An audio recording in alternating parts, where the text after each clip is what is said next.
एक और अनलॉकिंग का काउंटर IRCTC। आप देखिए यहाँ पर भी जिस तरह से अभी मूड माहौल बन रहा है, जो कोविड के केसेस लगातार रिड्यूस होते हुए नजर आ रहे हैं, लोगों का जो ट्रैवल है और जो वैक्सीनेशन ड्राइव है वो कहीं ना कहीं फिर से लौटती हुई नजर आ रही है। और वैक्सीनेशन के हिसाब से अगर आप देखेंगे तो काफी को जिनको डबल डोज लग चुका है उनका जो कॉन्फिडेंस होगा एज कम्पेयर जो नॉन वैक्सीनेटेड पीपल है। तो मुझे लग रहा है कि जो स्टेट वाइज रिलैक्सेशंस आगे और आती हुई नजर आएंगी उससे इस स्टॉक को काफी ज्यादा फायदा और आगे के लिए भी मिल सकता है। और यहाँ पर अब आपको जो ड्यूरेशन बनानी है थोड़ी सी लंबी अवधि के लिए रखनी है, करीब करीब आप देखिए यहाँ पर 1 साल का आपको जो है ड्यूरेशन रखना होगा और ऑलमोस्ट 2300 रुपए के लक्ष्य हासिल होते हुए दिख सकते हैं। फंडामेंटली मैंने ये स्टॉक क्यों चुना है ये भी मैं आपको बता दूं। आप देखिए कंपनी ऑलमोस्ट डेट फ्री है, पिछले 3 साल का और 5 साल का ROE देखेंगे तो करीब 33-34% का आता है। और साथ ही अगर आप कंपनी की जो DIIs की होल्डिंग है उसको भी देखेंगे तो अगर आप दिसंबर 2020 में देखें तो ये आंकड़ा 7.67% था, वो अब बढ़कर मार्च तिमाही में 10.34% पर होता हुआ दिखा है। तो जो घरेलू इंस्टीट्यूशनल इन्वेस्टर्स है उनका भी रुझान जो है इस स्टॉक में बढ़ता हुआ दिखा है पिछली तिमाही में। तो मुझे लग रहा है कि ये सब क्यूज के साथ और जो अनलॉकिंग का फैक्टर मैं आपको बता रहा हूं उस वजह से आपको IRCTC पर फोकस करना चाहिए। अगले 1 साल के लिए 2300 रुपए के लक्ष्य आपको यहां पर देखने को मिल सकते हैं। तो चलिए फंडामेंटली मैंने आपको IRCTC बताया। इसके अलावा अब जब इन्वेस्टमेंट पिक की बात आती है आशीष, तो यहाँ पर जो मैंने स्टॉक चुना है वो है कैपिटल गुड स्पेस से सीमेंस इंडिया का। आप देखिए पेरेंटेज काफी ज्यादा स्ट्रॉन्ग है इसकी और जिस तरह से यहाँ पर अब वापस से फोकस लौटता हुआ नजर आ रहा है। कल भी मैंने आपको IRB इंफ्रा, L&T जैसे स्टॉक्स मैं आपको बताता ही आ रहा हूं और कमिंस इंडिया भी आपको बताया था। तो मुझे लग रहा है कि जो कैपिटल गुड स्पेस है पूरा का पूरा वहाँ पर अब आपको फोकस बनाना चाहिए, क्योंकि अब स्टेट लेवल पे जो कोविड की सिचुएशंस हैं वो थोड़ी सी धीमी होती हुई दिख रही हैं और साथ साथ अगर आप देखें दूसरी तरफ जो इकोनॉमिक एक्टिविटी है वो वापस से रिवाइव होती हुई दिखेंगी। और इंटरेस्ट रेट्स में आपको बार बार बता रहा हूँ कि ऑलमोस्ट रिकॉर्ड निचले स्तरों पर अभी भी हमें देखने को मिल रहे हैं। तो जितनी भी कंपनियां हैं जिनको कैपेक्स करना है अभी इस टाइम पे उनके लिए ये गोल्डन अपॉर्चुनिटी है। और इस चीज़ को ध्यान में रखते हुए अगर वो ये कैपेक्स करती हैं तो जाहिर सी बात है कि जो कैपिटल गुड स्पेस की डिमांड है वो बढ़ती हुई दिखेंगी। तो मुझे लग रहा है कि थोड़ी सी लंबी अवधि यहां पर भी आपको बनाकर चलनी है और सीमेंस इंडिया आपको खरीद कर चलना है अगले 1 साल के लिए। और ऑलमोस्ट आपको 2500 रुपए के लक्ष्य इसमें इजीली हासिल होते हुए दिख सकते हैं। हो सकता है कि इसको भी ये आउट परफॉर्म करता हुआ नजर आए, क्योंकि जो क्यूज है वो काफी पॉजिटिव लग रहे हैं इंटायर कैपिटल गुड स्पेस के लिए। तो बिल्कुल कुशल को पसंद आ रहा है सीमेंस, मुझे निवेश के लिहाज से पसंद आ रही है मैंगनीज और बनाने वाली कंपनी मॉइल। यहाँ पर आपको खरीदारी करनी चाहिए। दरअसल अगर आप देखें तो मेटल स्टॉक्स में आप ट्रेड करना आसान नहीं है, क्योंकि कुछ ना कुछ खबरें लगातार आती जाती हैं और उस प्रकार से आप देखिए उसका एक असर भी देखने को मिलता है। लेकिन इस स्टॉक की खासियत है कि जब गिरने में थोड़ा सा पीछे रहता है और चलने में थोड़ा सा आगे। यहाँ पर मैं मान रहा हूँ कि जिस प्रकार से चार्ट का स्ट्रक्चर और फंडामेंटल्स हैं, अच्छी तेज़ी मॉइल में आगे जाकर आपको देखने को मिल सकती है। फिलहाल कैश में क्लोजिंग इसकी 178 के आसपास। लगातार स्टॉक पर मैंने आपको खरीदारी की राय दी है। अब मैं मान रहा हूँ कि तेज़ी जो है और एक्सटेंड होती हुई नजर आएगी और धीरे धीरे करके जो स्टॉक है करीब 250 के स्तर तक पहुँचने की क्षमता रखता है। वैसे भी अगर आप इसके फंडामेंटल्स देखें तो वो भी काफ़ी बढ़िया, 3-3.5% के आसपास की तो इसकी डिविडेंड यील्ड है। बाकी के रिटर्न रेशियोज भी शानदार ही नजर आ रहे हैं। तो मॉइल में आप खरीदारी करेंगे 1 साल का व्यू बनाकर 250 रुपए के लक्ष्य के लिए। इस स्टॉक को तुरंत आप अपनी फोकस लिस्ट में शामिल कर लीजिए। लिस्ट को आगे बढ़ाते हैं, अगली कैटेगरी खबरों के दम पर कुशल से जानते हैं। बिल्कुल आशीष, और खबरों के दम पर मैंने चुना है कल्याण ज्वेलर्स को। एक और अनलॉकिंग थीम है, पर यहाँ पर इनके लिए खबर ये आती हुई दिखी कि जो प्रमोटर्स हैं उन्होंने 31 मई को खरीदारी की है करीब 44,700 शेयरों की। तो पॉजिटिव प्रमोटर एक्शन की वजह से मैं चुन रहा हूँ कल्याण ज्वेलर्स को। 70 रुपए के टारगेट के लिए यहाँ पर खरीदारी कीजिए और 66.5 रुपीज का आपको स्टॉप लॉस लगाना होगा। चलिए फोकस रहेगा कल्याण ज्वेलर्स पर। लेकिन खबरों के दम पर मुझे मेटल कंपनी JSW स्टील ये पसंद आ रही है। और देखिए यहाँ पर टेक्निकल्स तो मैंने स्टॉक के देखना छोड़ ही दिया है, क्योंकि खबरों का असर इतना देखने को मिल रहा है। चाइना से कभी कुछ पॉजिटिव खबर निकल कर आती है, कभी नेगेटिव। तेज उतार चढ़ाव मेटल स्टॉक्स में देखने को मिल रहा है। अब इन्हें ट्रेड करना आसान नहीं रहा। लेकिन फिलहाल अगर आप देखें तो यहाँ पर कुछ अपडेट्स और कुछ ऐसी रिपोर्ट्स है कि जिन्होंने जो कीमतें हैं वो करीब 3,150 रुपये प्रति टन तक बढ़ाई हैं।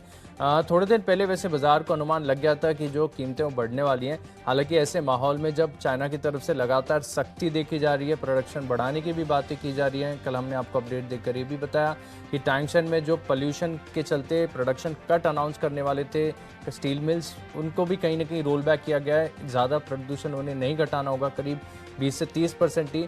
तो खबरें काफ़ी सारी हैं, लेकिन घरेलू कीमतों में अगर आप देखें तो सबसे एक पॉजिटिव और अच्छी बात ये होती है कि अंतर्राष्ट्रीय कीमतों के मुकाबले अगर आप घरेलू कीमतें देखें तो करीब करीब 20% के डिस्काउंट पर ट्रेड करती हैं। यानी अंतर्राष्ट्रीय कीमतों के मुकाबले अगर आप देखें तो वहाँ पर जो कीमतों में बढ़त का हेडरूम है वो हमेशा विजिबल रहता है। और ऐसे में जब ऑफिशियल अनाउंसमेंट आ गया कि कीमतें बढ़ा दी गई हैं तो इसका असर आपको इंट्राडे बेसिस पर देखने को मिल सकता है। 729 रुपये के लक्ष्य के लिए आप इस स्टॉक में खरीदारी करेंगे। स्टॉप लॉस लगाना है करीब 682 रुपये का। तो चलिए, खबरों के दम पर जो स्टॉक्स हैं वो तो हमने जान लिए, लेकिन अब वक्त है आखिरी कैटेगरी का, माई चॉइस। और यहाँ पर मैंने पहला स्टॉक चुना है फार्मा कंपनी टोरेंट फार्मा। इस स्टॉक का चार्ट का स्ट्रक्चर बहुत ही शानदार है। इनफैक्ट मैं सबसे अनुरोध करूंगा कि एक बार तो आपको इसका स्ट्रक्चर देखना ही चाहिए। बहुत ही ब्यूटीफुल स्ट्रक्चर है और मैं मान रहा हूँ कि अच्छी तेजी स्टॉक में आपको देखने को मिल सकती है। 2940 रुपये के लक्ष्य लिए आप स्टॉक में खरीदारी करेंगे। 2740 रुपये का आपको स्टॉप लॉस लगाना होगा दिन के दौरान। और पोजिशनल तौर पर भी अगर आप देखें तो स्टॉक काफ़ी शानदार नज़र आ रहा है। और वैसे भी जब बाजार चौपी होता है तब ऐसे स्टॉक्स में एक्शन आपको ज़्यादा देखने को मिलता है। अगला स्टॉक है मेरी लिस्ट में एफएमसीजी स्पेस से मेरिको। कल यहाँ पर अगर आप देखें तो कल आखिरी आधे एक घंटे के अंदर अच्छे वॉल्यूम्स के साथ इस स्टॉक में खरीदारी देखने को मिली थी। और फिलहाल अगर आप देखें तो स्टॉक अपने रिकॉर्ड हाइस को तोड़ने जा रहा है, एक ब्रेकआउट की स्थिति बन रही है। तो मैं मान रहा हूँ कि यहाँ पर जैसे कि बार बार मैं कह रहा हूँ कि बाजार चौपी होता है तो जो डिफेंसिव प्लेज हैं, फार्मा है, आईटी है, एफएमसीजी है, इनमें जो फोकस है बाजार का वो दोबारा लौटते हुए नजर आता है। तो ऐसे में 480 के आसपास की जो है मेरिको की कैश में क्लोजिंग है। 500 रुपये के लक्ष्य आप इस स्टॉक में खरीदारी करेंगे। 473 रुपये का आपको स्टॉप लॉस लगाना है। आखिरी स्टॉक है मेरी लिस्ट में एमसीएक्स। इस स्टॉक पर भी आपको अपना फोकस बना के चलना चाहिए, क्योंकि वैसे इसकी तुलना अगर आप बीएसई लिमिटेड से करके देखें तो इसके मुकाबले स्टॉक ने रिटर्न वाइज थोड़ा सा अंडर परफॉर्म किया है। लेकिन अब फिलहाल अगर आप देखें तो करेक्शन पूरा होने के संकेत आ रहे हैं और हो सकता है कि दिन के दौरान भी यहाँ पर अच्छी तेजी देखने को मिले। 1600 रुपये के लक्ष्य लिए आप इस स्टॉक में खरीदारी करेंगे और 1535 रुपये का आपको स्टॉप लॉस लगाना होगा। एमसीएक्स इस स्टॉक में अच्छी तेजी आपको देखने को मिल सकती है। कुशल, माई चॉइस में आपने कौन से स्टॉक चुने? बिल्कुल, और माई चॉइस में मैंने स्टॉक्स चुने हैं। सबसे पहला तो टीवीएस मोटर्स है। यहाँ पर बिकवाली करने की राय है। आप देखिए इंटायर टू व्हीलर स्पेस में हमें जो हमारे जो अनुमान थे उसके मुकाबले कंपेरेटिवली कम नंबर्स आते हुए दिखे हैं मई ऑटो बिक्री के। और मुझे लग रहा है कि जिस तरह से आज मैंने आइशर मोटर्स पर कॉल दिया है, मुझे लग रहा है कि टीवीएस मोटर्स पर भी आपको आज के लिए बिकवाली कर चलनी चाहिए। यहाँ पर भी जो नंबर्स आते हुए दिखे हैं, 1,75,000 यूनिट्स का हमारा अनुमान था, 1,54,400 यूनिट्स का ऑलमोस्ट जो है कंपनी मई महीने में बिक्री करती हुई नजर आई थी। हालांकि टीवीएस मोटर्स के जो नंबर जो है मार्केट आज के दौरान कल आते हुए नजर आ गए थे, पर चार्ट स्ट्रक्चर मुझे वीक लग रहा है तो यहाँ पर बिकवाली करके चल सकते हैं। 594 के टारगेट के लिए 620 रुपए का आपको स्टॉप लॉस रखना होगा। अगला कॉल है डॉक्टर लालपात लैब्स पर। यहाँ पर जिस तरह की तेजी बनती हुई नजर आई थी, मुझे लग रहा है कि अब बिकवाली का ट्रेंड जो है पर्टिकुलरली डॉक्टर लालपात लैब्स के लिए शुरू होता हुआ नजर आ रहा है। कल के सत्र में भी जो चार्ट स्ट्रक्चर थे वो थोड़ी कमजोरी का ही रुझान दिखा रहे थे और मुझे लग रहा है कि जो इंडिकेशंस आ रहे हैं उस वजह से यहाँ पर भी आपको बिकवाली करके चलनी चाहिए। 2810 रुपए के लक्ष्य के लिए 2930 रुपए का आपको स्टॉप लॉस रखना होगा। और आखिरी कॉल है माई चॉइस कैटेगरी में मैस्टेक का। ये भी आईटी काउंटर है और यहाँ पर आपको खरीदारी करके चलनी है। इनफैक्ट यहाँ पर जो ड्यूरेशन है वो 6 महीनों का होगा और 2300 रुपए के टारगेट्स आपको यहाँ पर देखने को मिल सकते हैं। 5 साल का आरओई भी देखिए करीब 17-18% का है। और साथ साथ जो एफआईआईज है वहाँ पर भी पिछली तिमाही में जो उनकी स्टेक है वो रेज करते हुए नजर आए थे। दिसंबर तिमाही के मुकाबले 5.39% से बढ़ाकर 6.51% जो है ये इनकी होल्डिंग होती हुई दिखी है एफआईआईज की।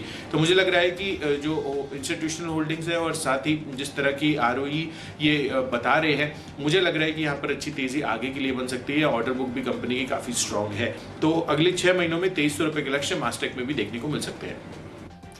तो चलिए 20 स्टॉक्स की जो लिस्ट है वो तो हो गई तैयार, लेकिन अगर आपने कोई भी स्टॉक या कोई भी लेवल मिस कर दिया है तो जल्दी से रिकैप देख लीजिए। कैश का स्टॉक मैंने चुना आरती ड्रग्स। टेक महिंद्रा के फ्यूचर्स में आपको खरीदारी करनी है। एचसीएल टेक 950 का कॉल ऑप्शन खरीदेंगे 35 के लक्ष्य के लिए। कॉन्कर की टेक्निकल स्ट्रेंथ शानदार है, यहाँ पर तेजी देखने को मिल सकती है। फंडामेंटली एलआईसी हाउसिंग फाइनेंस पसंद आ रहा है। 564 रुपये के लक्ष्य के लिए आप खरीदारी करेंगे। निवेश के लिहाज से मॉइल 250 रुपये के लक्ष्य के लिए स्टॉक पर आप फोकस करके चल सकते हैं। जेएसडब्ल्यू स्टील पर नजर रखनी है। टोरेंट फार्मा का स्ट्रक्चर बहुत ही शानदार है, मेरिको 500 के पार जा सकता है और एमसीएक्स में भी दिन के दौरान खरीदारी देखने को मिल सकती है। 1600 रुपये के लक्ष्य के लिए आप इस स्टॉक में खरीदारी करेंगे। इन 10 स्टॉक्स में मेरा कन्विक्शन सबसे ज्यादा है कैश का स्टॉक आरती ड्रग्स। यहाँ पर अगर आप चार्ट पैटर्न देखेंगे तो आपको ब्रेकआउट के संकेत नजर आएंगे। 760 रुपये के लक्ष्य के लिए आप आरती ड्रग्स में खरीदारी करेंगे।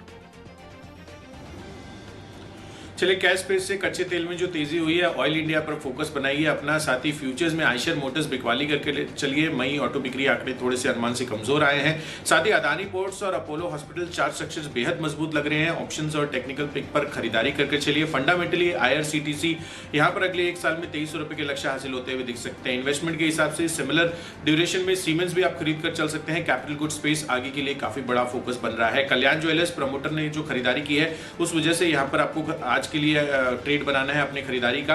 साथ ही टीवीएस मोटर्स यहाँ पर बिकवाली करके चलिए। टू व्हीलर स्पेस आज के सत्र में कमजोर रह सकते हैं। डॉक्टर लाल पाथ लैब्स में भी बिकवाली करके चलिए। और मास्टेक माइचर्स कैटेगरी में अगले 6 महीनों में 2300 रुपए के लक्ष्य हासिल होते हुए दिख सकते हैं। और इन सब में जो मेरा बेस्ट पिक है आज के लिए वो है सीमेंस इंडिया का। एक साल में 2500 के टारगेट आपको यहाँ पर इस कैपिटल गुड स्पेस कंपनी में देखने को मिल सकते हैं।